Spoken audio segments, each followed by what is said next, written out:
سلام زخبركم زخبركن تخاطلت مدي لو دما حدش فيديو تمليسه مص يالله دبلتين የጌታቸው ልጆች አስመራ ገቡ لوخ ኤርትራ ኣብ ኣኼባ ቤት ምክሪ ሚኒስትራት ውድብ ሃገራት ኣፍሪካ ካሪቢያንን ፓሲፊክን ተሳትፉ طلع درونات እንዴ አበዲስ አበባ ማንት ተጸውዕ ሰላማዊ ሰልፊ ማይን ማይ ታሪፍ ሎ ብርጌድና ሐመዱ ሕዋትና አውዝ ምሳና አመስቀል አደባባይ አበዲስ አበባ ተረኸዮም ለው شعت عامتها زغطل فيستيفال إيرترا 2026 لومي بالبريزيدنت إسياس أفوركي بوقعي تخفيتون مرحب سلام بس سبرنا قليك ملالس لا تقولي نقر أتنا به هاي لفنان دلينا كل التحوات هزوكينا مفلي لي ودو صمدو كويتا صمدو قدم انت إذا أكونك كم حديش تقرم انت تباسنا نعرق صبغ تسرحنا خان مرق نتزس قرنا تريد سقم كل تخون كاس كم حدا قلصم سلام تازي ناي ويناي كي مسلكاتكم ناي بركت بركت بركت بركت بركت بركت ولا سب سلام تاي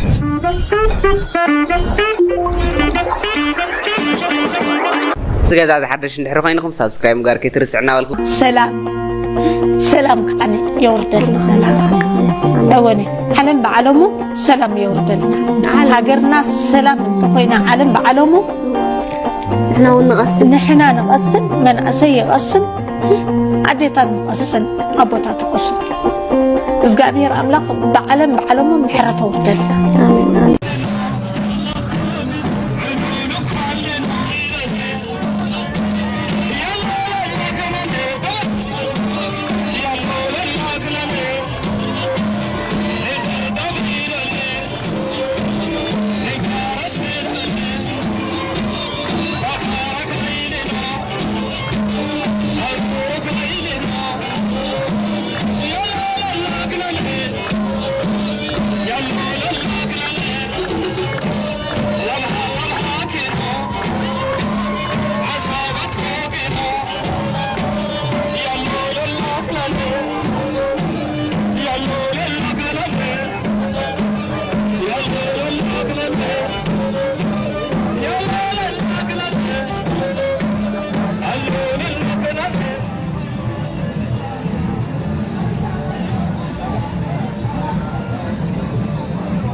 الأمباسادور إيرترا بحبرة أوروبان هاجرات بين لوكسن أتو نجاسي كاساس تمرحل لوخ إيرترا بعصرت حموشن عصرت شدشن حملة أبراسلس بيلجيوم أبستقانعة مبل 220 حدن أخبار بيت مغرب مينيسترات ودب هاجرات أفريقيا كاريبيانن باسيفيكن تساتفهم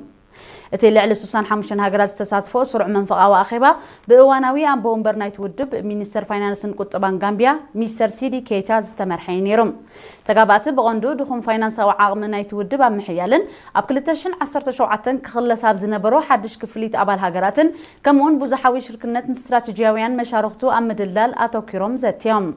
فاينانس أو كونتات نايت ودب بزمل كتاب استخايد زاتا لوخ إيرترا اتودب رؤسو كخيلن بوليسيو كونن كساب زيكالة مسحبرة أوروبا أبزلو شركنات بمعرك واسع كم زيكال بمنتصار أبال هاجرات عمتاو كفليتن أبجزيو كمالات أو عم بيت مغرب مينيسترات ودب هاجرات أفريقيا كاريبيان باسيفيكن أموداتا أبنت فتاتو زحجزو والسانيتات أحلفون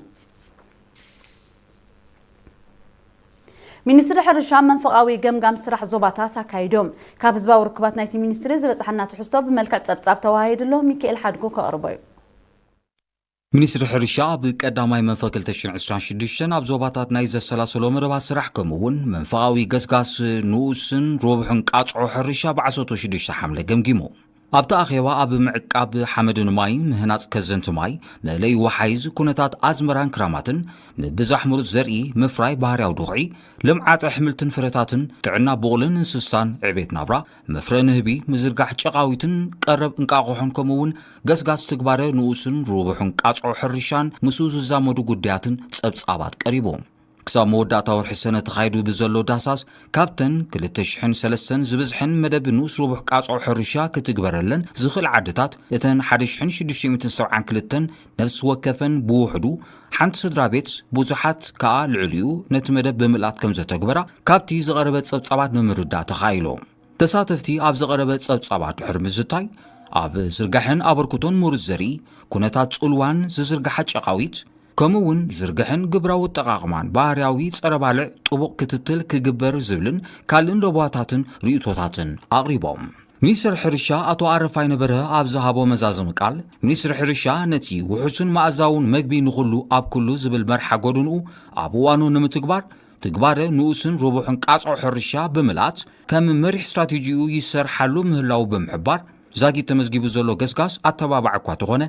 ኩሎም ኪላታት ሕርሻ ነተን ድሮ ተግቢረን ዘለዋ ስድራ ቤታት ከም ቤት ትምህርቲ ሓርሶ ተጠቒሞም ብልዑል ተወፋይነት ክሰርሕሉ ኣዘኻኺሮም ሚኒስትር ኣረፋይነ ወሲኹ ምዕቃብ ሓመድን ማይን መሰረት ኩሉ ዓይነት ሕርሻዊ ልምዓት ስለ ዝኾነ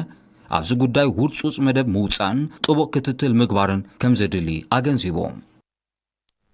ሃገራዊ ማሕበር ኣእምሮኣውን ምዕባላውን ስንክልናን ሓለፍቲ ጨናፍሮ ኣብ ዞባታት ከምኡውን ኣካየት ስራሕን ኣባላት ቤት ጽሕፈት ማሕበርን ኣብ ውፅኢታዊ ርክብን ስነ ምግባርን ኣተሓሕዛን ምሕደራን ሰነዳት ምሕደራ ገንዘብን ንብረትን ከምኡውን ኣፈታትሓ ግርጭታት ኣቦታት ስራሕ ዘጠቓለለ ምንባሩ ሓላፊ ምዕባል ዓቕሚ ሰብ ናይቲ ማሕበር ኣቶ ያዕቆብ ሃይለ ገሊኦም ዝኾነ ዝገለጹ ተሳተፍቲ ስሩዕን ዘለቐን ክኸውን ተላብዮም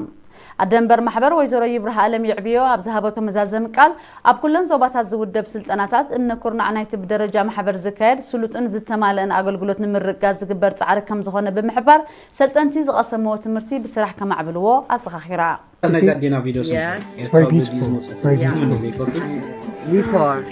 Before, I mean, still many buildings very beautiful. Okay. Yes. Yeah. This Muslim. The mosque. Yes.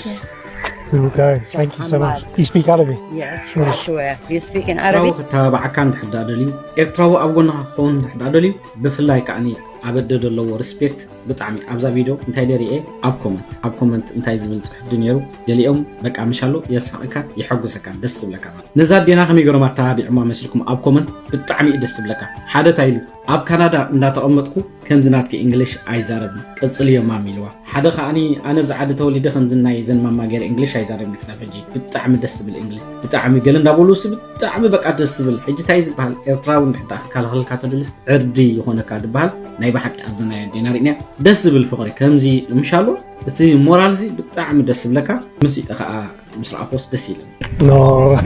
شوي You have Russian people you talking Arabic. Yes. You have here for my job. Oh. Really? Yeah. I'm working from the Race Hotel. It's coming. Okay. Interesting. How many years? Oh, it's from Sudan. I come here. Okay, I see. Understand. You know? Understand. Okay. Contraband. So contraband. Illegal. Okay. Nice to meet you. Okay. شكرا. عفوا. مع السلامة. مع السلامة. Спасибо. Вам Are you спасибо. wife? Yes. You have children? Not yet. Why? Too young. Soon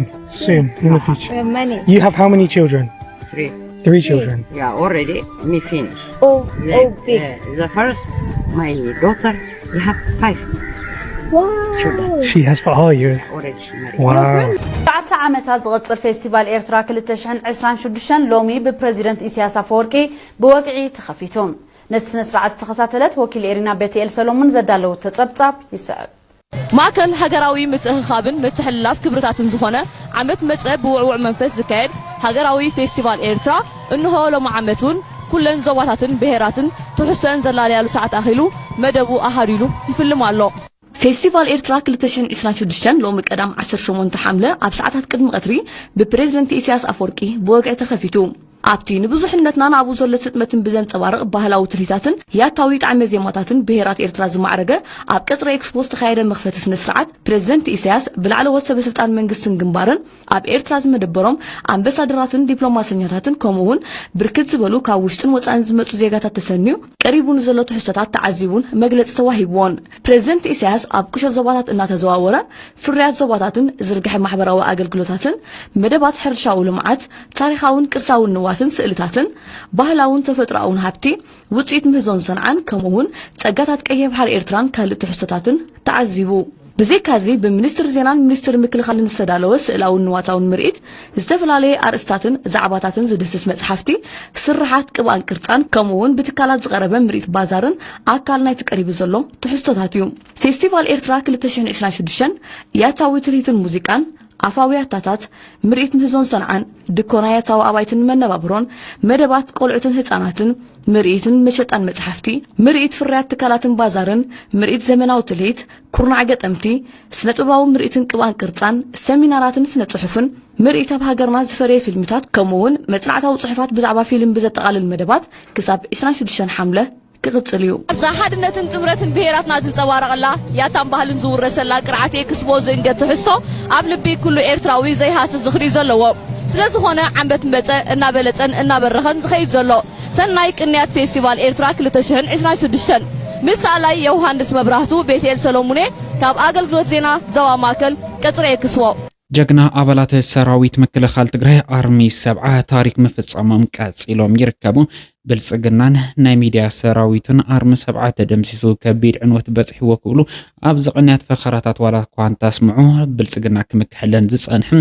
ኣጥፊኤን ዘጥፋ ድሮናቱ ኣብ ትሕቲ ቁጽር ጀግና ሰራዊት መከላኸሊ ትግራይ አርሚ 7 ምእታውን ተገሊጹሎ ዝርዝር እቲ ሓበሬታ ናባኹም ካብ መባል ብምቁጣብ ኣብዚ ጉዳይ ጀግና ሰራዊት መከላኸሊ ትግራይ ኣባላት አርሚ 7 ዝፈጸምዎ ገድሊ ብቪድዮ ተሓጊዙ ከም ስዕብ ናባኹም ከብሎም حمو انهم زهم دابا هاي طلع درونات انت واحد هذا على حق نولد اتابزني ما تندوي كيف عندك قرا انا تعينك بند قطاطي مو هاي روحي ነገር هاي بالله ده لو هيتنكس እዚህ ሁሉ ተቀጣጣሚ ቆይቶ በደግ ይሁን ታ መጋጥ ዘላካት ሰላሳ ها روح انا طلع ادرون موزيف زود انا اطلع دراني لا ليش نايزي اللي نسايني ورميت كان يا خان قاعد ما تعرف هو يا راي زياده وانا رايني او دي حالي نسنين ده بالله انك ابزي زله بالله انا تنكا I think I بالله تنكا نو اتابي نبي يغيروا تو سبعة درون تعاطيهم ويدما درون ماريخهم علو زي كاب علاتهم زرخوك وحبريتا زي زينا بتعمي ازي عوي زينا دسبل زينا ايو سلازي انكو عدس بلوكم يخبلوكم زدلي ارم سبعة مالت اوسن ناي تግራይ بفلاي ابن شريرنا نوح عمتات توديبا ان تقالس تصنحت احد مخانا يفلطيو ارم سبعة بفلاي طلاي بتعمي ازي زفرحا ارم ويكا احد اذا احد زيا معراب تግራይ بتعمي لعل استواصو تكبر زلا جigنا احد اخمتن ناي تግራይ زلوا فليات كالو أهرتات سلزي إذا أرمزيا بفلاي نتي كاب عدو تمنتيلو عدو تحديقو أب برخاتات ناي السودان معسكر سوري حزن برزلو نعو لعل أستواصلنا قبرت أبقون نخوينا بمحجاز أجوخ أبقون نخلنا نابلت نوي عمتات صنيحة حجون أبقون نخوينا أتقال الزلا أهديا إذا أهد زيا حزون أفدق حمورا ودماء أفدق بري ناي معراب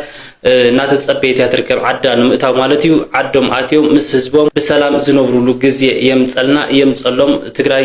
እፎይ ንብለላ እታ ነፍጋድ ማ ኩልና እግዚአብሔር አምላኽ የርኤና ይኽብል እዚ ከምዚሉን ከሎ አርሚ 7 ኣብ ሱዳን ዝተፈላልያ ድሮናት ማሪኹ ኣብ ሱዳን ዝንቀሳቀስ አርሚ 7 ዝተባሃለ ወታደራዊ ክፍሊ ኣብ ዝሓለፈ መዓልታት ኣብ ዘካየዶ ሰርሒት ብርክስ በላ ድሮናት ከም ዝማረኸ ተገሊጹ ብመሰረት ዝወፀ ቪድዮ እቶም ናይቲ ወታደራዊ ክፍሊ ኣባላት ነተን ተዓሽገን ዝነበራ ድሮናት ካብ ካርቶን ከውፅወን ከለው ይረኣዩ እተን ድሮናት ኣብቲ ሃገር ዝካየድ ዘሎ ኩናት ንመጥቃዕቲ ይኹን ንመሰለሊ ስራሕ ክጥቀሙለን ፀንሑ ምዃኖም ተሓቢሩ ኣሎ እዚ ዜና እዚ ብፍላይ ማሕበራዊ ሚድያታት ሚድያታትን ናይ ዜና ማዕከናት ትግራይን ሰፊሕ ኣቓልቦ ረኺበሎ እተን ድሮናት ዝተማረኻሉ ቦታን ኩነታትን ብዝርዝር ባዕሎም እቶም ተዋጋእቲ ክፍሊ ገሊፆም ኣለዉ እዚ ስርሒት እዚ ነቲ ኣብቲ ዞባ ዝካየድ ዘሎ ውግእ ብዝተራቐቐ ቴክኖሎጂ ዝተደገፈ ምዃኑ ዘርኢ ኮይኑ ኣርሚ ሰብዓ ድማ ነቲ ብወገን ጸላእ ክካየድ ፀንሐ ናይ ድሮን ስጋት ንምብርዓን ዝዓለመ ስጉምቲ ምዃኑ ተዓዘብቲ ይገልጹ ትግራይ ከም ቢያፍራ ብዝብል ርእሲ ብሄራዊ ባይቶ ዓባይ ትግራይ ዝዘርግሖ ትርር ዝበለ መግለፂ ከነስዕበልኩም ኣብ ዝሓለፈ ናይ ጸልማት ዓመታት መንግስቲ ፌደራል ምስ መላፍንቱ ተሻሪኹም ትግራይ ከም ቢያፍራ ናይ ምግባር ፕሮጀክት ክትግበር ኣብ ልዕሊ ህዝቢ ትግራይ ጆኖሳይዳዊ ኩናት ኣዊጁ ኣማኢት ኣሽሓት ተጋሩ ጨፍጭፉ ውርዝያት ዝኾነ ኣዴታትና ናይ ሕዋትና ደፊሩን ኣዋሪዱን ይብል ኣማኢት ኣሽሓት ክመዛበሉ ተጋሩ ብምዃኖም ጥራሕ ድማ ብህይወቶም እንዳሃሉ ብሓዊ ተጠቢሶም ትግራይ ናይ ደም መሬት ኮይና ደም ንጹሃነ ከም ውሕጅ ፈሲሱ ክብል እቲ መግለጺ ኣዘኻኺሩ እዩ እዚ ካብ ዝሓለፈ ስሕተቱ ዘይተኣረመ ናይ ደም ንጉስ ትግራይ ከም ቢያፍራ ናይ ምግባር ፕሮጀክት ንምዝዛም ናይ ኩናት መልክዕ ቀይሩ መሊኣ ዝባደመ ትግራይ ንምፍጣር ካብ ማሃፀን ትግራይ ዝወፁ ተጋሩ ብምዕሳብ ትግራይ ዳግም ናይ ደም መሬት ክገብራ ኣብ ምሽብሻብ ይርከብ ይብል ባይቶና ናይዚ ፕሮጀክት መሳሰይቲ ዝኾኑ ተጋሩ ኣብ ክንዲ ኣማኢት ኣሽሓት ተመዛበልቲ ወገናትና ናብ መረበቶም ክምለሱ ዝተወረረ መሬትና ክምለስን ኣብ ልዕሊ ህዝብና ዝግበር ዘሎ ናይ መድሓኒት ምግቢ በጀት ጥረ ገንዘብን ነዳድን እገዳ ክልዓል ማሕበረሰብ ዓለም እውን ክፈልጦም ኣብ ክንዲ ምግባር ትግራይ ከም ቢያፍራ ናይ ደም መሬት ክገብራ ናይ ኩናት ነጋሪት ዝእውጅ ሰልፊ ክጽውዑ ንርኢ ኣለና ክብል ይወቅስ ስለዚ እዞም አንጻር ረብሓን ህዝብን ዝተሰለፉ መሳሰይቲ ጆኖሳይደር ዝኾኑ ተጋሩ ሓደ ድሕርዚ ብናቶም ነጋሪት ኩናት ኣብ ልዕሊ ህዝቢ ትግራይ ንዝበጽሕ ዝኾነ በደል ሙሉ ንሙሉ ተሓተት ምዃኖም ክንገልጽ ንፈቱ ካልኣይ እዚ ሕዚ ዝፈጥርዎ ዘለዎ በደል ህዝቢ ትግራይ ብደቁ ሪእዎ ዘይፈልጥ ክሕደት ምዃኑ ክንገልጽ ንፈቱ ሳልሳይ ኣብዚ ሰልፊ እዚ ዝተሳተፉን ዘተሓባበሩን ዘለው ተጋሩ ኣብ ጸሊም ናይ ታሪክ መዝገበ ከም ዝሰፍሩ ድማ ክፍለጥ ይግባእ ራብዓይ ህዝቢ ትግራይ ግዝያዊ መዋጽኢ ፍትሒ ኣብ ዝሓተሉ ዘሎ እዋን ልክዕ ከምቶም ካልኦት ጆኖሳይደራት ክሕተቱ ምዃኖም ክፍለጥ ይግባእ ሓምሻይ ኣብ ውሽጢ ትግራይ ኮይኖም ትግራይ ከም ቢያፍራ ናይ ምግባር ፕሮጀክት ዝጽውዑ ሰልፊ ዝድግፉን ዘተሓባበሩን ማዕረብ ታሪክ ተሓተት ምዃኖም ንገልጽ ይብል እቲ መግለጺ ኣብ ናይ ሎም መዓንቲ ዝዘርግሑ ሓበሬታ ዝጠፍአካ ጥሪት ምስ ሰራኢኻ ብምዃን ከም ዘይእለሽ ዝተረጋገጸሉ ሰልፊ ኣብ ኣዲስ ኣበባ እንዳተኻየደ ይርከብ ስርዓት ብልጽግናን ኣዳኽርቶን ብሹም ተጋሩ ሎም ቀደም ኣብ ኣዲስ ኣበባ ሰላማዊ ሰልፊ ከሳልጡ ዋላ እኳ እንተውዓሉ እቲ ሰልፊ ማይ ምትራፉ ተገሊጹሉ ኣብቲ ተጋሩ ንዘይኾኑ ኣንስቲ ብምቁናን ባንዴራ ትግራይ ብምትሓዝ ተጋሩ ከም ዝተሰለፉ ንምምሳል ዝተገበረ ፈተነ የለናሉን ብዝበሉ ተወለድቲ ትግራይ ክፈሽል ከይድሎም እቲ ብኸደምቲ ብልጽግና ዝተደረሰ ድራማ ብልጽግና ይምረጹ ዝብሉ ጭርሖታት ዝተጻሕፎም ከናቲራታት ዝተኸደኑን ልሙጽ ባንዴራ ሚሊሊክ ብዝጨበጡ ዘይብቕዓት ተዋስእቲ ተቃሊዕሎም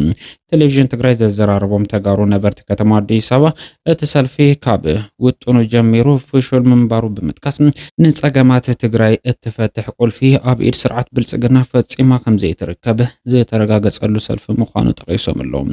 ኣብዚ ድራማዊ ሰልፊ ዘሰልፍ ዝኾነ ምኽንያት የብልናን ዝበሉ እቶም ወገናት ኣብ ልዕሊ ትግራይ ካልኣይ ዙር ኩናት ንምጅማር ዝጽውዕ ብጆኖሳይዳዊ ስርዓት ብልጽግና ዝተሰናድአ ኩነት ንኽፈሽል ተጋሩ ነበርቲ ከተማ አዲስ ኣበባ ብዘርእይዎ ጽንዓት ምሕባኖም ገሊጾም ኣለዎም ናብቲ ሰልፊ ዝተጸውዑ ተወለድቲ ካልኦት ብሄራት እውን ስርዓት ብልጽግና ንኽጠፍእ ካብ ዘለዎም ድሌት ብምብጋስ ንዝቐረበሎም ጻውዒት ምንጸጎም ንስለ መትከላዊ ቅዋሞም ምስጋና ከም ዝግብኦም ድማ እቶም ቃሎም ዝሓቡ ውልቀ ሰባት ይሕብሩ እቲ ካብ ተሰለፍቲ ንላዕሊ ፖሊሳት ዝበዝሕሉ ምንባሩ ዝተነገረሉ ሰልፊ ዝጠፍአካ ጥሪት ምስ ሰራኢኻ ብምዃን ኣይእለሽን ንዝብል ብሂል ዘረጋገጸ ፈጣሪ ሽግር ዝኾነ ስርዓት ብልጽግና ህዝቢ ትግራይ ዘጋጠሞ ጸገም ንኽፈትሕ ምጽባይ ከም ዘይካል ዘረድእ ምዃኑ ምሕባሮም ንምፍላጥ ተኻኢሉሎም እዚ ከምዚሉ እንዳሃለው ክቡራትን ፍትዋትን ተኸታተልትና ምክትል ፕሬዝዳንት ብሄራዊ ክልላዊ መንግስቲ ትግራይ ዝኾነ ኣይተ ኣማኑኤል ኣሰፋ ንሎሚ ተጋሪኹም ብዝብል ኣብ ዕላው ፌስቡክ ገጹ ኣብ ዘስፈሩ ሕጽር ዝበለ ጽሑፍ ሽርሒን ድራማ ብልጽግና ዘቃልዕሉ ስፍሕ ዝበለ መልእኽቲ ሕሊፉሎም በቶም ተላእኽቱ ተስፋ ዝቆረጸ ስርዓት ብልጽግና እተምጽዎ ዘለኹም መረዳእታ ኣብ መሬት የለን ኣብ ትግራይ ተሪፉ ኣብ ኣዲስ ኣበባ ዘለዉ ተጋሩ እኳ ንዓኹም ኣይሰምዕን ኢሉ ነቶም ባንዳታት ተጋሩ እንትነግሮም እንተተደሊኩም ኣብ ኣዲስ ኣበባ መሬት ዘንቀጥቅጥ ናይ ተጋሩ ሰልፊ ፀውዒና ክነርኢ ንኽእል ኢና ክብሉ ባንዳታት ተጋሩ ምፍካሮም ኣይተኣማኒል ኣሰፋ ይገልጽ እንተልኩም ገንዘብን ሚድያን ተመዲብልኩምሎም እስኪ ኣርዩና ዝበለ ስርዓት ብልጽግና ኣብ ኣዲስ ኣበባ መሬት ዘንቀጥቅጥ ሰልፊ እቶም ባንዳታት ተጋሩ ክጽውዑ ቀኒዮምሎም ኮይኑ ግና አንጸላሊ ብዘሎ ከቢድ ደበና ኮይናት ስጋት ሓዲርዎ ናብ ኣዲስ ኣበባ ዝኸደ ትግራዋይ ብግዚያዊ መድንጋርን ዓስብን ዓዱን ዓውዱን ሕሊፉ ከም ዘይሕብ ዘረጋገጸለሁም ተፈጢሩ ይብል ኣይተኣማኒል ኣሰፋ ተጋሩ ኣብ ዘይዳሶም ከም ዘይድግሱ ንዓዶም ከም ዘይክሕዱ ዝተረድኡ መሳሰይቲ ድማ ደቂ ወላይታ ከምባታን ሰባታን ኣኻኺቦም ንሎሚ ተጋሩ ኢኹም ኢሎም ከም ዝፀውዕዎም ዝተገለጸ እንትኸውን እቶም ዝተፀውዑ ድማ ንመወዳደሪ መረፃ ኣርማ ብልጽግናን ዝወከሎም ባንዴራታት ተሰኪሞም ንደርፊ ትግርኛ ብደቡብኛ እናሳዕስዑ ኣርፊዶም ክብል ኣይተኣማኒል ኣሰፋ ነቲ ዝገጠመ ፍሽለት ይገልጹ ኣብ ዓድኻ ክትነብር ዘይፈቀደልካ ስርዓት ዓደይ ኣብ ዝበሎ ቦታ ብሰላም ክትነብር ምሕሳብ ግርህና ዝብል ቃል ኣይገልጾን ክብል ድማ ኣይተኣማኒል ኣሰፋ ኣብ ዕላው ፌስቡክ ገጹ ኣብ ዘስፈሩ ሕጽር ዝበለ ጽሑፍ ጠቂሱሎም ኣብ ኮተቤ ዩኒቨርሲቲ ኮሌጅ ዝተኻየደ ሓደገኛ ሚስጥራዊ ኣኼባ ስዒቡ ዝበጽሐና ሓደገኛ ሓበሬታ ኣብ ከተማ አዲስ ኣበባ ፍሉይ ቦታ ኮተቤ ዩኒቨርሲቲ ኮሌጅ ሚስጥራዊ ፖለቲካውን ወተሃደራውን መንቀሳቐሳት ብተደጋጋሚ ዝሰናደሉ ቦታ ኮይኑ ይርከብ ብመሰረት ካብቲ ከባቢ ዝረኸብናይ ጽጹይ ሓበሬታ ጽጹህ ኣቃልቦ ዝጠልቡ ናይ ጥፋት ውጥናት ከም ዝተሓንጸጹ ንምፍላጥ ተኻይሉሎም ብዕለት 9 ሓምለ 2018 ዓ.ም ብኣቆጻጽራ ገዝ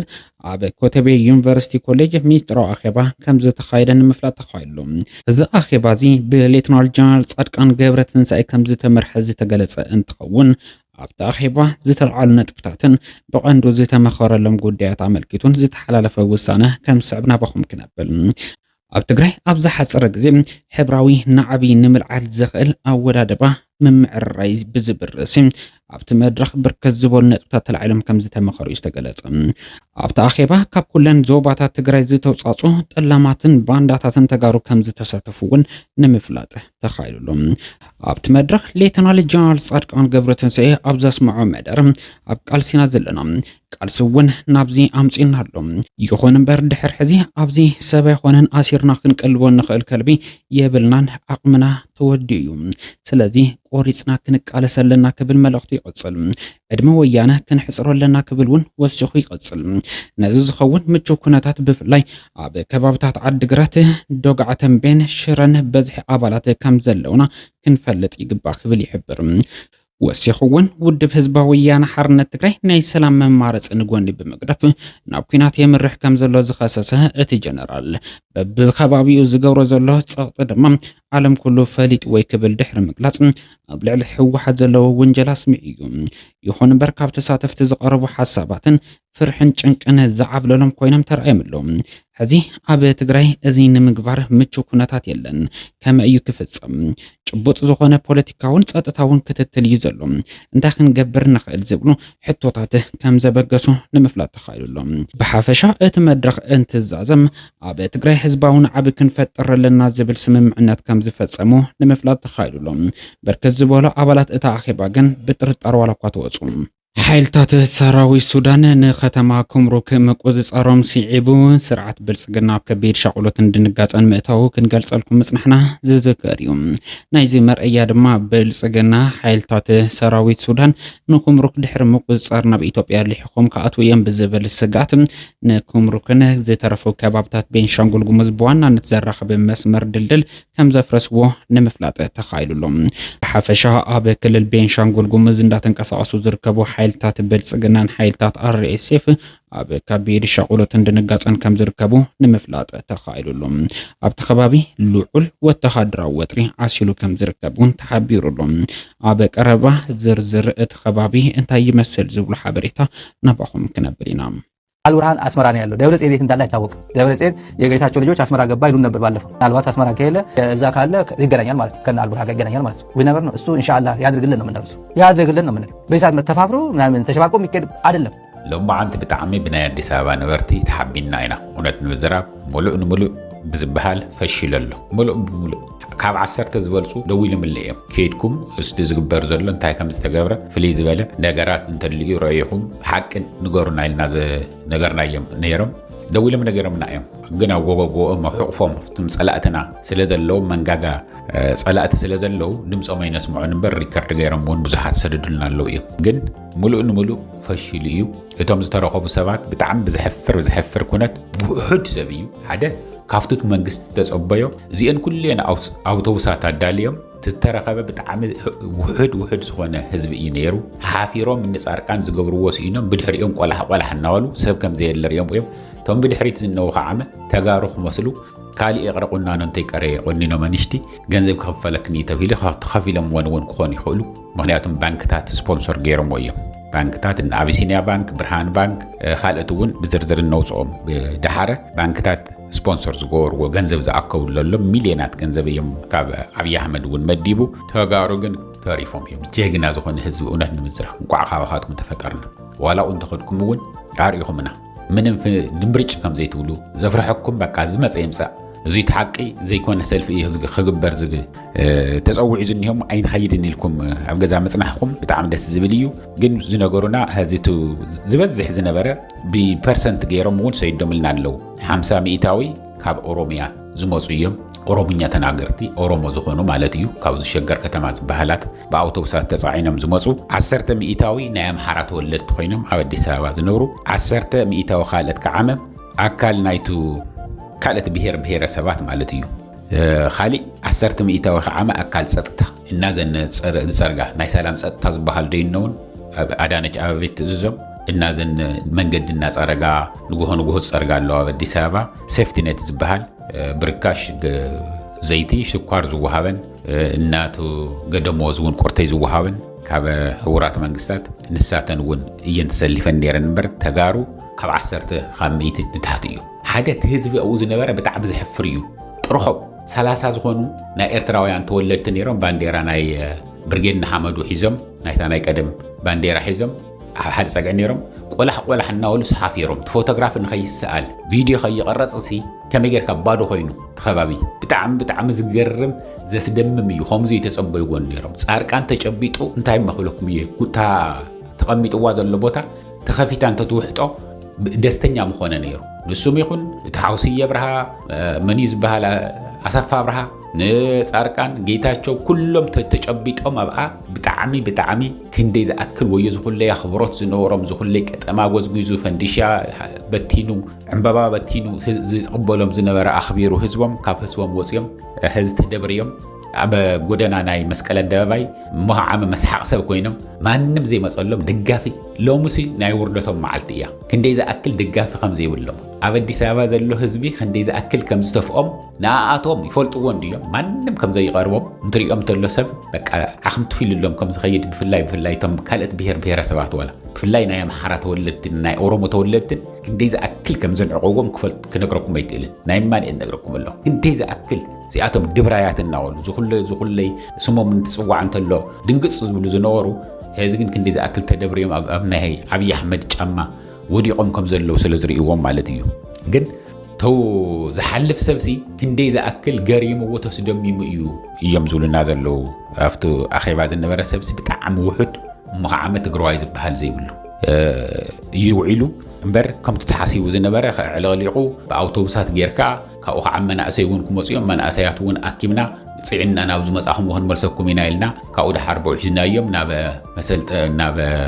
مسألة أنا خام بتاتكون وصلوا منا إلى محاسيوم زنور ونسونا يتساخع علمن جن هذا جن تساوي على جيتاتشو تجارو أديس أبابا زلوا سلف خبر يوم جيتاتشو بارتن نايت أد كانوا الدابن زمر حوو سلف خبريو تواهيلو أديس أبابا نلمع عنتم على تيو على تعسرت حدا إذا قنينا لينا لدبيت ميديا قديم حصلت نجركم قديمنا نجرناكم هنا إن من يوم كسلفو أنت عينة أجندة حزم يوم كسلفو ماني بدحريت زلوا بعل من يوم تم تتكمتي بعل من يوم توم بعلتاويت سركبست قلاسو وعلى أبل زمصو ماني سبونسرز قبر زياتهم بملهم قدم حزب سلازح لفنايو أبنايت مالي ناي بقرنت مالن قدميون زنور مدباتنا بتخطط علي سلازيهم حلفناينا لو مجن بتعمز جرمني قدات سلازلو جرمون قدات سلازلو زياتهم نواهم كبلي حدث زجرمني زيو ዝኸበርኩም ኣብ ከተማ ኣዲስ ኣበባ ትነብሩ ተወለድቲ ትግራይ ዝኸበርኩም መናእሰይ ትግራይ ዲያስፖራ ትግራይ ዝኸበርካ ማሕበረሰብ ዓለም ዝኸበርካ ኢትዮጵያ መንግስቲ ፌደራል ሎሚ ኣብዚ ተረኸብናሉ ምክንያት ከምቲ ዝበሃል ዝነበረ ኣብ መስቀል ኣደባባይ በይኑ እዩ ጌታቸው ምስኪናይ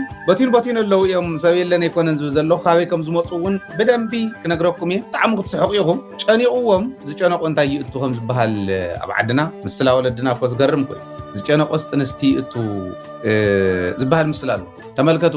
መነመነ ምፅኦም እዮም ኣብ ቅድሚኦም ዝኾነ ወጣው ዛሕዛሕ ዝበለ ፍቲን ሰባት ትርኢ ኣለኹም ጌታቸው ግን ኣብ መስቀል ኣደባባይ በይኑ እኒሄ ዝዛረብ ዘሎ ስምዕዎ ኣብ ትግራይ ኣፀላሊ ዘሎ ናይ ስግኣት ደበና ክቕጠጥ ልዕሊ ኩሉ ግን ውዕል ፕሪቶርያ ብዝተማለ መንገዲ ክረጋገፅ ዘኽእለና ስራሕ ክንሰርሕ ፌደራል መንግስቲ ይኹን ዓለም ለኸ ማሕበረሰብ ኣብዚ መዳይ እዚ ዘለዎም ሓላፍነት ክዋፅኡ ንምፅዋዕ ዝተገበረ ሰልፊ እዩ ሕዚ ፕሪቶርያ ንክፍፀም 2 ዓመት ሙሉእ እታ ጫፍ እታ ዝዓበየት ስልጣን ተዋሂባቶ ዝነበረት ኣብ ትግራይ እታ ዝዓበየት ስልጣን ናይ ፕሬዚደንት እያ እታ ዝዓበየት ስልጣን ምስ ማህተማ ምስ ወንበራ ምስ ቁልፋ ተረኪቡ ዝነበረ ሰብ ኣብ ትግራይ ኮይኑ ፕሪቶርያ ይፈፀም ኢሉ ሓንቲ መዓልቲ መግለፂ ሂቡ ዘይፈልጥ ኣብ ትግራይ ኮይኑ ፀላእቲ ይውፁ መሬትና ንረከብ ኢሉ ሓንቲ መዓልቲ መግለፂ ሂቡ ዘይፈልጥ ሰብኣይ ሕዚ ኮይደ መስቀል ኣደባባይ ክንዲ ፈንዳእ ዝኾነ ሰብኣይ በይኑ ጠጠው ኢሉ ዝኸበርኩም ኣብ ኣዲስ ኣበባ ትርከቡ ይብሉ ኣሎ በብገዝኡ ኮይኑ ክሰምዕዎ ናልባሽ ሶሻል ሚድያ ናይ ሶሻል ሚድያ ሰልፊ ተገይሩ ደኽንብሎ ኣብዚ ሰዓት ወረ ኩናትን ወረ ሁከትን ህዝቢ ትግራይ ናብ ዝገደደ ሓደጋ ዘውደቐሉ ኩነታት ተፈጢሩ ኣሎ ከምቲ ዝተባሃለ ሎሚ ንገብሮ ዘለና ሰልፊ ኣብ ኣዲስ ኣበባ ዝነብር ትግራይ ጥራሕ ዘይኮነስ ኣብ ትግራይ ሰላማዊ ዝኾነ መንገዲ ናብራኡ ክደፍእ ስለ ዘይከኣለ ብግፋን ብካልኦት ናይ ዓፈና ተግባራትን ስለዚ ናይ ኣዲስ ኣበባ ግፋ እውን እተሓሳስባቶ ትኾን ከይግፈፍ ፈሪሑሎ ዝወዲ ኣብ ትግራይ ሓላፍ ዘላፍ ኣይነበረን ይንብል ሓላፍ ዘላፍ ነይሩ እዩ ንሕና ደደቢት ሚድያ እውን ሪከርድ ጌርና ብደንቢ ቀዲሕና ኢንተርቪው ጌርና ሓሊፍና ኢና እዞም ሓላፍ ዘላፍ እዚኦም መንግስትና ዝተኻኽል ኢልና ንመንግስትና ሓቢርና ኢና ስለ ዝኾነት ናይ ሚድያ ስራሕ መንግስቲ ከዓ ዝተኻኺሉ ወይ ኣርሞ ኢልካ እዩ ዝእረም ነቲ ናይ ባዕልኻ ኣዲስ ኣበባ ኮንካ ተሰሊፍካ ግን ኣይኮነን ኣብዚ ኩናትን ወረ ኩናትን ከተረፍ እንተኮይኑ ፌደራል መንግስቲ ጠጠወብል ኩናት ከመፀልኩም እየ ሕዚ ሸራሮ ከኣት የብለኩም ኣሎ ሸራሮን ሽረን ሓመድ ክገብረን ብድሮንን ብካሊእን ይብል ኣሎ ክንመፆ ኢና እንታይ እዩ ዝሓስብ ዘለዉ ዝብል ጥራሕታ ሰልፊን ረኣያ መጀመርያ ኢለ ሕዚ ኣብ ኣዲስ ኣበባ ኮይኑ ህዝቢ ትግራይ ዝኾንካ ተርዕድ ዘለኻ ብድሮንን ብካሊእን ክቅጥቅጠካ እናበልካ ተፈራርሕ ዘለኻ ፌደራል መንግስቲ ትዕግስቲ እንደግበር ምባል መቐለለ ነይሩ ከምኡ ምባል ግን ስለ ዘይኽእል ኣብታ ዓዱ ተኸቲቱ ታ ስልጣን ማንም ኣይምሕደጎን ባይዘወይ እስካዕ ሕዚ ምናልባሽ እውን ንቐፃሊ እውን ያው ናይቲ ውድብ ኣቦ ወንበር ኮይኑ ክቕፅል ነይሩ ሸኩል እያ ዝብእስ ቀርኒ ነከስ ዝበሃል ምስል ዓድና ኮይኑ ግን ሸኩሉ ሃፂፁ ናፍታ ስልጣን ንሳ እምበር ናይ ህዝቢ ሕራሮት ናይ ህዝቢ መከራ ናይ ህዝቢ ሸኽሚ ዘይኮኖ ስለ ዝነበረ ኣይገደሶን ኣብ ትግራይ እናሃሎ ኣዲስ ኣበባ ኮይዱ ግን ትሰርሕዎ ሽርሕ እንተዘሪአኩም ማለት ኩለን ሰውን ስለ ዘለናው ኩለን ሒዝና እንዲና ንኣብነት ዝያራ ይዋ ኣብኡ እናሃለዎ ንጌታቸው እንድሕር ክንምለሶ ኢልና ክንምለሶ ኢና ዝያራ ይዋ ምልክት ጌርናሉ ዝኒና ብቀይሕን ሰማያዊ ነብላዕሊ ናይ ፅሬት ሓላፊ ናይ ክፍለ ከተማ ናይ ፅሬት ሓላፊ ናይ መን ክፍለ ከተማ ምዃኑ ብደንቢ ከንበልኩም ደልየ ካልኦት እውን ስለ ዝኒዋ ኣሕሊፈ ክነግሮም ነቶም ከምኡ ገይሮም ከታልሉ ዝምክሩ ዘለው ተመልከቱ ለይ እዚ ወዲ እዚ ናይ ቦሌ ክፍለ ከተማ ወረዳ 3 ናይ ፅሬት ሓላፊ ዳንኤል ይዝባል ተጋሩ ይኮንን ዝእክቡ ዘለው ተጋሩ ይኮንን ኣገው ኢሎም ዋላቶም ጠውዛሕ ዝብሉ ዝነበረፍቱ ዝኸበርኩም ዝብሎም ዝነበረ ጌታቸው ተጋሩ ይኮንን ተጋሩ ግን ይነበርን ማለት ኣይኮነን ከምዚ ሕዚ ዘን ሰበይቲ እዚአን ትግራዊት ደን ኣይኮናን ኣይፍለጣን ብድሕሪአን ዝኒዋ ብምልአን ግን ዜራ ኣቦም ተን ፍልፍላትና ብልብየ ዘመስግነኩም ጀጋኒኢኹም መላእ ህዝቢ ኣዲስ ኣበባ ትግራዋይ ኣዲስ ኣበባ ዘለኻ ክትምስጎኑ እዩ ዝግባኣኩም ባይዘወይ እሕፊርኩሞም ኢኹም እሕኒኽኩሞም ኢኹም ዘን ሕዝቢ ድሕሪት ዝኒዋ ተኸዊለን ተሸሚጠን ናይ ወረዳ 13 መንገዲ ዘፅርያ ኣንስትየን ተኣኪበን ብኣበል ዝመፃየ መንገዲ ዘፅርያ እዚ ኸ እንታይ ኢለኩም ናይ ቦሌ ወረዳ 3 ቦሌ ክፍለ ከተማ ወረዳ 3 ፅሬት ሓላፊ እዩ ዝብላዕሊ እንሄ ምልክት ጌርናሉ እኒና እዘን ምስዘን ሰበይቲ እዚአን ዝኒዋተን ሰበይቲ ኢና ዘይፈለጥና እየን እምበር ብህወሓት ቡድን የተጣሰው ኣፋኝ እንታይ እዩ የተጣለው ኣፋኝ ኣዋጅ በአስቸኳይ ይነሳ እንታይ ፈሊጠን እየን እዚአን ሕዚ ተልኩሞን ዝፈልጦ የብለነን ኣበል ሒዘን እየን ምርግፍ ክብላ ተን ብድሕሪት ዝኒዋ ፅሬት እየን ናይቲ ዝበልኩም ወረዳ ማለት ከምዚ ገይሮም እዮም መምፅኦም ሰብደስ ካዕኸንድዚ ይዋረዲ ዋንተ ወረድካ እኮ እንተና ኣሰ ጸላኢ ኣብ ዘይስሕቀካ ደረጃ ክትከውን ክትክለለካ ጸላእቲ እውን 32 ስኖም ተጋሃፂጾም ዝስሕቅዎም ወራዳታት ኮይኖም ከፍ ክብሉ ከለው ከሓፍሪ ይግባእ መንግስቲ ኢትዮጵያ ንህዝቢ ትግራይ ናይ ምክልኻልን ናይ ብርሃን ሓላፍነት ይዋፃ ኢሎም መንግስቲ ኢትዮጵያስ ናብ ትግራይ ኣትዩ ንህዝቢ ትግራይ ክከላኸለሉ እሞኸ ንትግራዋይስ ካብ ትግራዋይ ክከላኸለሉ ማለት መንግስቲ ኢትዮጵያ ኣትዩ ክከላኸለሉ ይሓቱ ከመይ ገሪኡ ክከላኸለሉ እንተይልኩም ከመይ ገሪኡ ይመስለኩም ንሶም እውን ጠፊእዎም ኣይኮነን መላእ ህዝብና እውን ይፈልጦ እዩ መንግስቲ ኢትዮጵያ እቶሞ ንህዝቢ ትግራይ ተኸላኸለሉ ናይ ምክልኻል ናይ ምድሓንን ናይ ምክልኻልን ሓላፍነት ከተዋፃእ ክብልዎ ከለው ከመይ ገሩ ከም ዘድሕኖ ባዕሉ ከዓ ነጊሩና እዩ ናቱ ናይ ፌደራል መንግስቲ ሰራዊት አባላቲና ባህልቲ ኣብ ትግራይ እንተኣትዮም እንታይ ከም ዝገብሩ ነጊሮሙና እዮም ባዕሎም እንደፈለክ ሰልጥን ከኤርትራ ጋር ከሱዳን ጋር ከማን ጋር እንደምሰለጥን እናምናለን ሰልጥን ምንም አታመጣም ከራስ ሰልጥነህ እዛው ነው የምትሞተው ትግራይ ውስጥ ነው ምንቀብረህ አሁን የመጨረሻ ምንም አንደራደር ፍየል ማን መርጥም ፍየል እንደባለፈው ሰው ምን መርጥ እንዳይመስል ላም ፍየል አንመርጥም ሰውን ተውና ማለት ነው ሰውማ ምድረገጽ ትግራይ ላይ ከትግራይ ውጭ ያለውን ብሔር ብሔረሰብ እናሰፍርበታለን እመን ትግራይ ውስጥ ላይ ማለት እናሰፍርበታለን መለኩሴውን አሰልጠን ሽማግሌውን አሰልጠን ህፃኑንም አስገባ አያገባንም እንደምጣፋ ግን እመን ፈሳም ደብረ ጽዮን ስለዘፈነ ብዘፍን እናዘፍናለን ባብሪ ጥይት ነው የምናጠፋ ታያለህ ደግሞ በጋድ እጅ ሲሰጥ ምን እንደምትል ነው የሚገርመኝ እንጂ እንደዚህ ፉከራማ እናንተ ነው ያ ደግሞ ፎካሪዎችን ማቀዝቀዝ እንችልበታለን እሱ እዛ እንገናኝ ነው ለማንኛውም እንደነዚህ አይነት ደናቁርት ተናገሩ ብለን መልስ ለመስጠት አይደለም ግን ማወቅ አለበት እሱም ቢሆን ምናልባት ተማርኮ ሊሆን ይችላል ይሄ አሁን ይሄኔ ተማርኮ ይሆናል በፋኖ በመናምን ወደ ትግራይም አይደርስም ትግራይ ላይ ከደረሰማ ምን እንደሚሆን ያውቀዋል እዚዮም እተው ዝባሃል ዘለው መኖክሴ ትኹን ካሊእ ትኹን ዋላ ዝሰልጠነ ይሰልጥን ብዘይ ገደስ ህዝቢ ትግራዋይ ዝባሃል ኣብ መሬት ትግራይ ንገድፍን ጤልውን ለሕምውን ይንገድፍን ትግራዊቲ ነተነጣለና ለሕምውን ተጋሩ ኢሎም ዜግነት ይዕድልዎን ሞ መንነት ይዕድልዎን ሞ ተጋሩ ስለ ዝኾና ከነጥፈኒና ጤልን ለሕምውን ይንገድፍን ይብለካ ኣሎ ማለት መሬቱውን ይንገድፍን ይብለካ ኣሎ ማለት ኦኬ መሬቱ ሓመዱ አትክልቱ እንስሳቱን ሰውን ክነጥፎ ኢና ንትግራዋይ እንዳበለካ እንዳሃለወ እቶ ንስኹም ተዚኣትኹም ነቲ ኸድሕነ እየ ህዝበይ ከድሕን እየ ዝቃለስ ዘሎስ ኣትኹም ንስኹም ተዘይጥፋእኹም ሞኢሎም እዚ ኢሎም ዝፍክሩ ኣብ ኣደባባይ እሞ ከዓ ሰብኳ ከይወፀሎም የቕንዮ ህዝቢ ኣዲስ ኣበባ ማለት ትግራዋይ ኣዲስ ኣበባ ዝንሄ ናይ ብሓቂ ኣንቱም ኣብ ኣዲስ ኣበባ እንዳነበርኩም ናይ እዚኦም ናይ ድንቁርና ፃውዒተይ ንሰምዕን ኢልኩም ኣብ ገዛኹም ዝተኸተትኩም ጀጋኒኹም ብተወሳኺ እውን ወፂኹም ናብ ደደቢት ይኹን ናብ ካልኦት ሚድያታት መረዳእታ ኣብፂሕኩም ናይ እዚኦም ጉድ ከም ትሕዝ ዘርዓናዮ ናይ ፅሬት ሰራሕተኛታት ናይ ካልእ ሰራሕተኛታት እናተባህለ እናኸፈሉ ኣበል ከፊሎም መምፅኦም ናይ ፕሮፓጋንዳ መሳርሒ ክገብርዎን ኣብ ልዕሊ ህዝቢ ትግራይ ብፕሮፓጋንዳ ክዘምት ፌደራል መንግስቲ ዝኽእልዎ ኩሉ ዝገበሩ ደናቁር ነዚኣቶም እንታይ ይገብሩ ከም ዘለው ምስጢራቶም ቀዲሕኩም ናብ ኢድና ዘብፃሕኩም ጀጋኒኢኹም ናይ ብሓቂ ስለዚ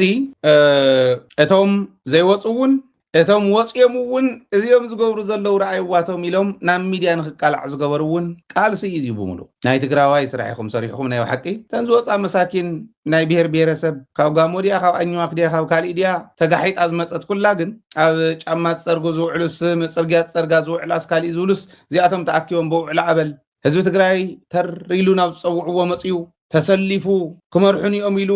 ዓብይ ሽመት ሂብዎም ኣሚኑሎም ዝነበረ ዝወረዱ ሰባት ዝወረዱ ምዃኖም ኣብ ትግራይ እውን ኣረጋጊፆም ካብ ትግራይ ወፅዮም እውን ሴራ ብናይ ብልፅግና ሸርሒ ክትሕረድ ኣለዋ ክትጠፍእ ኣለዋ ዝብሉ ንዕኦም ሒዞም ዝወፁ እቶም ፅሑፋት እዚኦም እዮም ነይሮም ካልእ የብሉን ንሱዳን ሽየጥ ኣሎ ይብልኹም ንሱዳን ተሸጠ የለን ዓዱ ከድሕን ምዕራብ ትግራይ ከድሕን ብዙሕ ፃዕሪ ገይሮም ከፍርስዎ ላዕልን ታሕትን ኢሎም ዘይከኣሉ ኣርሚ ሰብዓ ዝበሃል ኣሎ ዓዱ ከድሕን ዝቃለስ እምበር ንሱዳን ዝቃለስ የብልና ንሱዳን ተሸጠውን የብልና ዓፋኒ ገለመለ ይብሉ ዝዓፈነ የለን ዝዕፍኑና ዝነበሩ ንሶም ዋ ካብኣቶም ላዕሊ ዓፋን እኮ የለን ካባይን ላዕሊ ከዓ ምስክር የለን ዓፈንቲ ምዃኖም ምክንያቱ ሚድያና ደድሕርና እንዳተኸታተሉ ሽማግለ ወዲ 80 ዓመት ጻድቃን ፕሬዚዳንት ኢልና ዝሾምናዮ ፕሬዚዳንት ደረጃ ዘብፃሕናዮ ጌታቸውን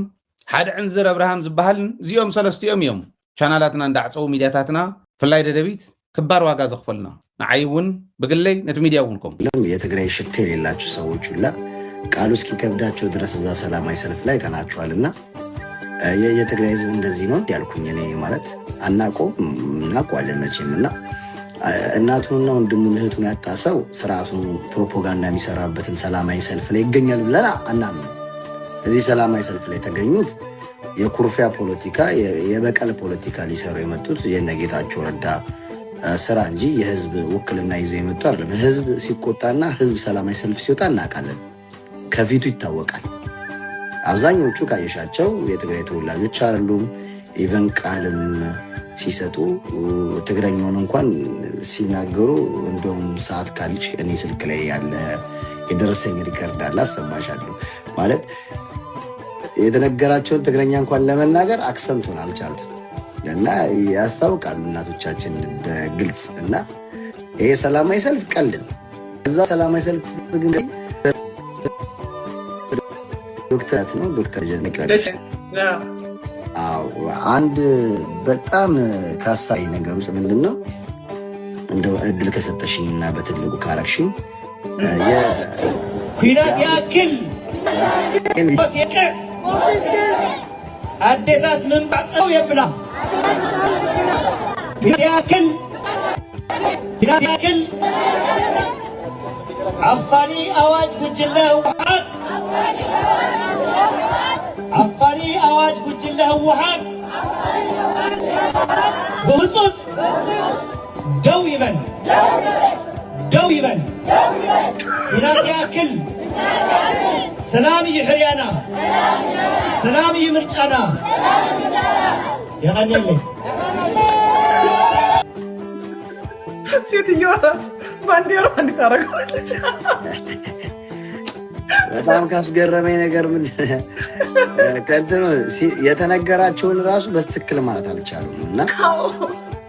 አንደኛ ሰላም የማይፈልግ የትግራይ ህዝብ የለም። ተደጋጋሚ ጊዜ እኛም ተናግረናል። ግን ያው እነሱ ሰላም ሲሉ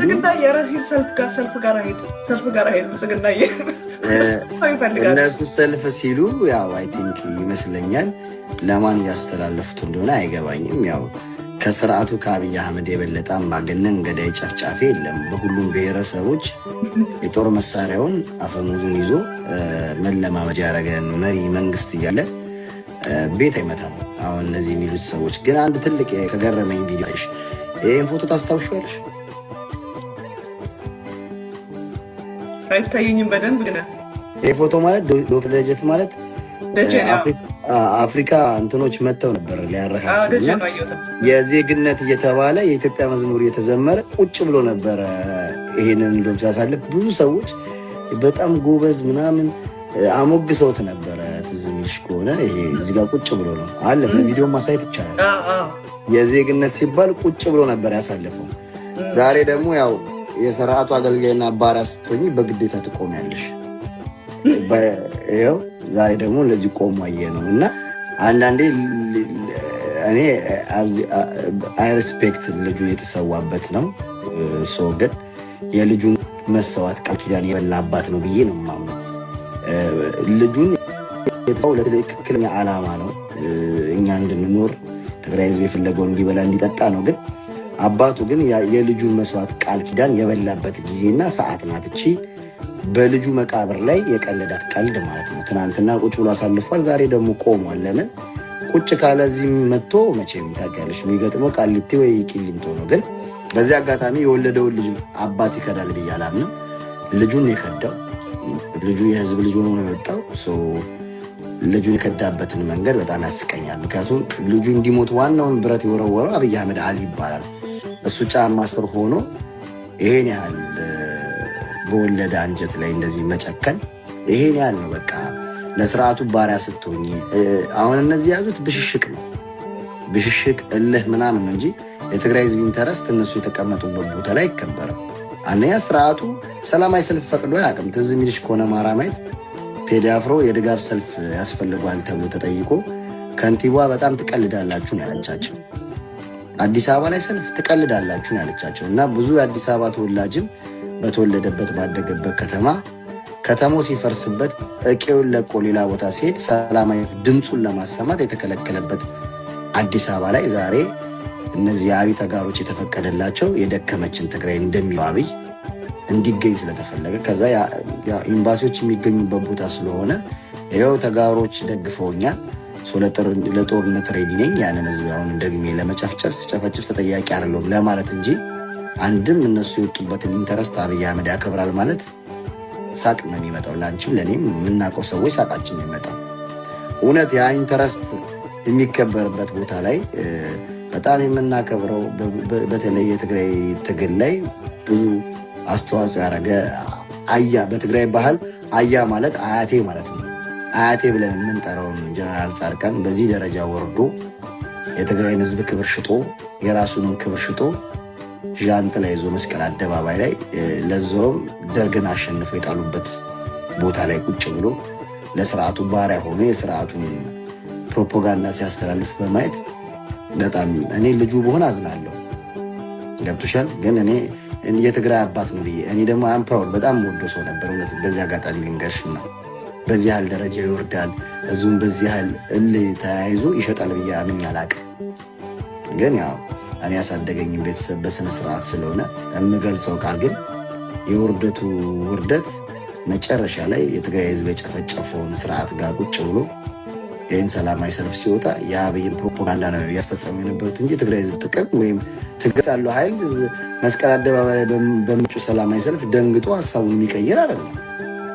ምንም ይቀይር ጭራሽ እንዲሁም እልህ ውስጥ ነው የሚከቱት እንጂ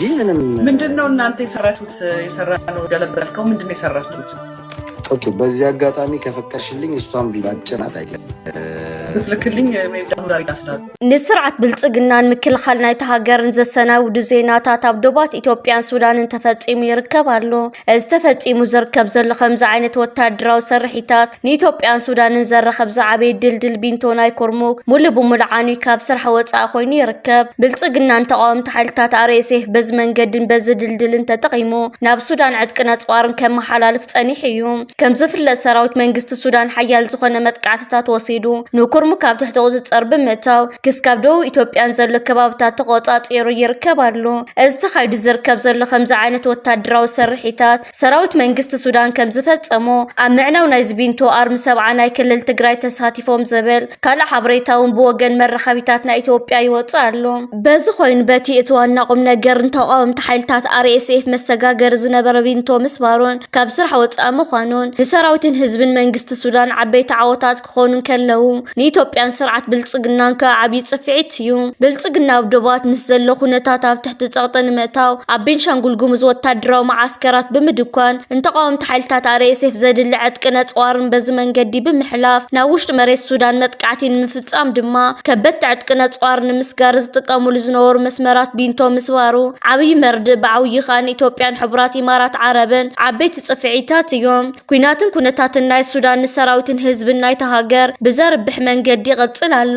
ኣብ ኣዲስ ኣበባ ሰፊሕ ሰልፊ ይካየድ ኣሎ። ሎሚ ኣብ ኣዲስ ኣበባ ውግእ ይኣክል ዝብል ሰፊሕ ሰላማዊ ሰልፊ ኣብ ዝካየደሉ ዘሎ እዋን ሕወሓትን ካልኦት ፖለቲካዊ ሓይልታትን ድማ ኣብ ውሽጢ እታ ከተማ ዝተዋደደ ናይ መጠንቀቕታ ስጉምቲ ይወስዱ ከም ዘለዉ ተገሊጹ። እቲ ብሕወሓትን ካልኦት ተቃወምቲ ሓይልታትን ከም ኦነግ ሸኔ፣ ፋኖ፣ ጋምቤላን ካልኦትን ዝውሰድ ዘሎ ስጉምቲ ብትግርኛን ብኣምሓርኛን ዝተጻሓፉ ብርክት ዝበሉ ወረቓቕቲ ድማ ኣብ ዝተፈላለዩ ዞባታት ኣዲስ ኣበባ ብምብታን ዝካየድ ዘሎ። እቶም ወረቓቕቲ ናይ ከተማ ምንቅስቃስ ቃልሲ ተጀሚሩ ለዘበል ጽኑዕ መልእኽቲ ዝሓዙ ኮይኖም ኣብ ልዕሊ ተብ ስልጣን ዘሎ መንግስቲ ጽኑዕ መጠንቀቕታ ዘመሓላልፍ እዮም። እቶም ወረቓቕቲ ኣብ ጎደናታት ኣዲስ ኣበባ ተዘርጊሖም ዝተረኸቡ ኮይኖም እቲ ቃልሲ ካብ በረኻታት ናብ ከተማታት ከም ዝሰገረን ህዝቢ ንቃልሲ ክዳሎን ዝፅውዑ ምዃኖም ተሓቢሩ።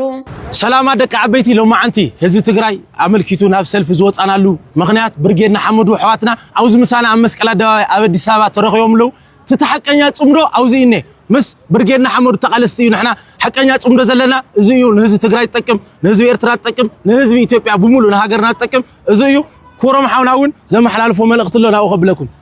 ቀኒለይ ልዕሊ እዚ ዓወት የለን ኣሕዋትና እንኳዕ ብሰላም መጻኹም። ህዝቢ ትግራይ ህዝቢ ኤርትራ 50-60 ዓመት እናተሸጠ ናብ ድፋዕ ናብ ሞት ካብ ወፃኢ ትምህርቲ ሓሪሞ ሕዚ እቶም ኤርትራውያን ኣሕዋትና ዝረኽብዋ ነበሩ ትግራይ ዝረኽብዋ ነበሩ ነገር ተጠቃሊላ ናብ ትግራይ ኣትያላ። መምህሮም ኢሳያስ ዝኾኑ ናይ ሕወሓት ሰባት ሰብ ኤርትራ ዘሎ ሕማቕ ነገር ክንዲ ዘስተኻኽሉ ህዝቢ ኤርትራ ጥፊኦም ህዝቢ ትግራይ የጥፍእዎ ኣለዉ። ክርስዑ ዘይብልና ህዝቢ ኤርትራ ዘጥፈ ኢሳያስ ኣፈወርቂ ጥራሕ ኣይኮነን። መራሕቲ ሕወሓት ህዝቢ ኤርትራ ናብ ካምፕ ኣትዮም ናብ ኣውሮፓ ዝሸጥዎ መራሕቲ ሕወሓት እዮም። እንመለስ ዜናው እዮም ሸይጠሞ ስለዚህ ኢሳያስ አፈወርቅን መራሕቲ ሕወሓትን ኩሉ ግዜ መሳርሕቲ መናግቲ እዮም ህዝቦም ሸይጦም ዘይጸግቡ አረመኔታት እዮም ኣብ ዘለና ከዓ ንሕና ናይ ሰላም ሰባት ኢና ህዝብና ሰላም ክረክብ ሰላም ከኣቲ ብሰላም ኮፍር ኢና እንደሊ ስለዚ መጻኹም ክብረት ይሃበልና ብጣዕሚ ዘኹርዕ ነገር ክብረት ይሃበልና ልዕሊ እዚ ሰላም የለን ልዕሊ እዚ ክብሪ የለን ክብረት ይሃበልና ኣሕዋተይ يغنينا ثانك يو ፎቶግራፍ እዚኣቶም ተመጻሕቲ እዮም እዚኣቶም እዚ ጌታቸው ተሰኪፉዋ ክብርን ሞገስን ሰባታትና ተሰኪፉዋ ገሪፉዋ ኸይዱ ሰላም ንትግራይና ኢሉ ኸይዱ ክብርን ሞገስን ንሰባታትና አውን ያ 51 ዓመት 50 ዓመት ተቃሊሰ የዙን ጻድቃን እዩ አቶ ጻድቃን ክብርን ሞገስን ውን ይስክፎ ጌታቸው ክብርን ሞገስ ትማሊ መንሰይ ትግራይ ባኻ ኾሪዕና ህዝብ ትግራይ ብደቅኻ ተኣባም ዝነበረ ክብርን ሞገስን ሰባታትና ውን ኣይበልከይዱ አሰፋውን ነው أصف حارف سوي نراهي القوالو صبغ من نور سريح الله جزء جزازي 900 مليون 900 مليون جزء أب نهافات مسافر جزء خف بالواي صبغ تطيب له جزء ما تي قال لي لخوان الدولة سيد advisor special advisor to the president يبدأ بسحفه صبغ غير اللي هو توستراخي لي يبدأ بدحلي زي الناس حاول أصفاي الناس عندها راهي القوالو تاي خمس قاري فلطاي مالت بنوسو مالت بنوسو بزح سب دك أنت حجبري زبل أصفا غيريو الناس حاول صار كان مو بعلي فلط أنت هم زغار بزخله زحفتنا زي على وازي أشياء تقراويتي ولنا له صبو تخون نحنا كنا نزحنا ندلي نزحنا بازحنا ندلي مسكليت زيها كيتم أخاخي ومسيوم ماسك غيرهم قالهم كيفلتو كاميراون كيتروس هايلم مركاتو أوزي مركات عاصم مسؤول الدنيا وزي مركات عاصين نايو حق كوي بتقراي سيا بوليتيكا صرح لي ننذياتهم أبي حاجة يا مسيوم خمركاتو مسيوم سي سلطين ورابن نني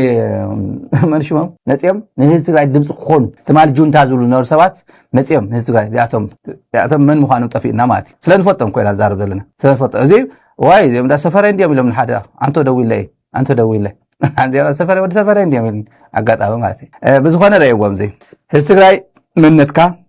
كوتكور عليك زياتهم نمنتاي صح لبصيمنو بالصقنا زموته منغستي مخانو عاد حنوني زلم زله زياتهم رايوم عاد حنوني زلم زله زيادو رايوم زن سرناي سغم ديو سغن زبحات نسيت ون رايو اي غنا مصرق غزا خايت غورس هزون ياو تتقملا هزكوبلا دخال ياو خميو الله خميو زي رايوم كنكيد نقصل نات فوتات كريو فقري ያው ከመይ ተኻድለነት ከመይ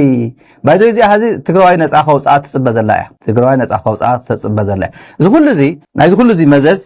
ወንዛርወሉ ናይ እዚ ሁሉ እዚ መዘዝ ጽምዶ ኢትዮጵያ ቴሌቪዥን ተከታተሉ ኣብ ዩቲዩብ ከይትኩም ሪኡ አርስቲ ዝውዎ ጽምዶ የከሸፈው ኢሎም ወት ማለት አርስቲ የከሸፈው ምናምን ጽምዶ ካው በኤአይ ድማ ይሰርሕዎ ኤአይ ዋላ እርግተ ልካስ አንስ ይዘብለካ ባይዞ ደብረጽዮን ህዚ ወመ ዘለመንሰ ወደ 20 ወደ 30 ገረው ይስልዎ በኤአይ ገረ ታዩ ወሪድዎም በኤአይ ስራሕካዮ ቢልካስ አልካዮ ታይ ዝመጽ ደብረጽዮን ትፔለፍ አነ ዝኾነ ሰብ እዩ ታይ ለውጥ ዝመጽ እዩ ንሕና በኤአይ ስራሕና ንፈልጠው እዚ ኣብይና ነው ምጥ ፎቶታት ንቃየር ንኸውን ግን ኣብይ በፍጹም በዝኾነ ነገር ስራሕና ንፈልጥ ዝኾነ ጽምዶ ዘምጾ ዛዕባ ፎቶ زي تريوا لهم تملكتي البريزيدنت ازي ياو كاميركا بتشي حسكا يخير كوينو طلعنا خام نخيد ناخصم حاولت زينا تاريخ كايو زي حزب زي وانت خصول لغزي هزيو زي حزب زي نا حاله تمصول لغزي زيو إلنا زي ذا اونلي خنا كوي ذا فوتو زي عدهالو ابي 5 عمت زي امسا كون بريزيدنت زي ريوا ابي 5 عمت افتا دحر زي تاريخيا افتا ونبري افتا دحر ونبري خغبر ايه لوك ابي كم تغبره حنت جفت زخونه عدهالو زمص جفت ابيرو اميت يفلطني زيا ግን ፍሊቲ ትርጉም ዘለዋ وهبت سبا زخونت ابتا دحريت ونبرك قمطاي لوك سقمط بيلوا ناب اي خيد ابي احمد نحنا خم ابي احمد اسو ودافهم انا انشقطن مسرتاوي زخونه ናይ ሕውነት ጉዳይ ዘግድሰና ናይ ትማል ስሕተታት ብዝር መንገዲ ንጽባሕ ቀጥና ንኸደሉ መንገዲና ነሳስንበር ከምሳቶም ቀይ ባህርን ሓረፍና ስልጣን ሓረፍና 4 ኪሎ ሜትር ክንጸንሕናና ንጎውረ ሸቀጥ የለን ብጽግና እንታይ ይገር ህዚ ይፈረሰችው ጽምዶኹም ተሎ አብዲ ኻይርካ ትማሊ አልጀርስ ምንት ኮይኑ ሶዶት ትብለና እንተለኻ ታይ ትብለናርካ ከስማዕኩም ኢሎም አንቱ ናይ ጌታቸው ጌርና ጌታቸው ረዳ ካሕሳይ ኤርትራ ውፀርና ይልወና አብይ የፌደራል መንግስት ኤርትራ ካብ ድባት ከውፀልና ኣሎ ይልዎ ንሱ ይርስዑ ባይዞ የፌደራል መንግስት መሆን ይፈቶ ባዕዳሱ ሚኒስትር መሆን እኮ ይፈቶ ይርስዑ ሓደ ጊዜ ደመቀ መኮንን አሚዲያስ መንግስት ይሄን ማድረግ አለበት ይብል ሓደ ጊዜ ምክትል ቀዳማይ ሚኒስትር ኮይኑ ናይ አብይ ምክትል ኮይኑ ንመን ካዛሮ ሚኒስትር ሕርሻ ኣብ 6 ዞባታት ሃገር ዝተሰርሑ ናይ ፍርቂ ዓመት ንጥፈታት ገምጊሙ ሚኒስትር ሕርሻ ብ16 ሓምለ ዘካየዱ ኣኼባ ኣብ 6 ዞባታት ኤርትራ ብዝሓለፈ 6 ዋርሕ ዝተሰርሑ ናይ ሕርሻ ንጥፈታት ዝገምገመ ናይ ፍርቂ ዓመት ስራሕ ገምጋማ አካይዱ ኣብታ ኣኼባ ካብ 6 ዞባታት ሃገር ዝቐረቡ ሰፋሕቲ ጸብጸባት ኣብ ዕቀባ ሓመድን ማይን ምህናፅ ዲጋታትን ክልላትን ምስላጥ መስኖን ምጥዋይ ውሕጅን ዘተኮሩ እዮም ነይሮም በተወሰኸ ምክልኻል ጥዕና ዘራእትን ከብትን ዕደላ ዝተመሓየሹ ዘርእታት ምፍራይ ኦርጋኒክ ድኹዒ ምምዕባል ኣሕምልትን ፍረታትን ከምኡውን ኣብ ንጥፈታት ምርባሕን ህብስ ተሰርሑ ዕዮታት ብዝርዝር ቀሪቦም ሓደ ካብቲ ኣብቲ ኣኼባ ዝለዓለ ቆላሕታ ዝተዋህቦ ጉዳይ እቲ ንእሽቶን ምህርቲ ዝህብን ትሕዝቶ ሕርሻ ዝተባህለ መደብ ኣብ ገጠራት ንምዝርጋሕ ዝግበር ዘሎ ፃዕሪ እዩ ብመሰረት እቲ ጸብጻብ ክስካብ መወዳእታ ሰነ 2026 ካብተን መደብ ዝተሓንፀፀለን 2003 ገጠራት ኣብ 83 ሚእታዊት ልዕሊ 160 ገጠራት እቲ መደብ ውሑዳዊ ሓደ ቤት ስድራ ተግባራዊ ክኸውን ተኻኢለሎ ሚኒስተር ሕርሻ ኣተረፋይ ነበርሃ ኣብቲ ኣኼባ ዘስምዖ ቃል ዕቀባ ሓመድን ማይን መሰረት ናይ ኩሉ ሕርሻዊ ምዕባለ ምዃኑ ኣገንዚቡ እዚ መደብ ዝለዓለ ውፅኢት ንምምዝጋብ ጽኑዕ ክትትልን ቁፅፅርን ከም ዘድልዮ ድማ ኣስሚሩሉ ሚኒስተር ኣረፋይ መወዳእታ እቲ ቀንዲ ዕላማ ናይ ዝኹሉ ጻዕርታት ነፍሲ ወከፍ ስድራ ቤት ተረብ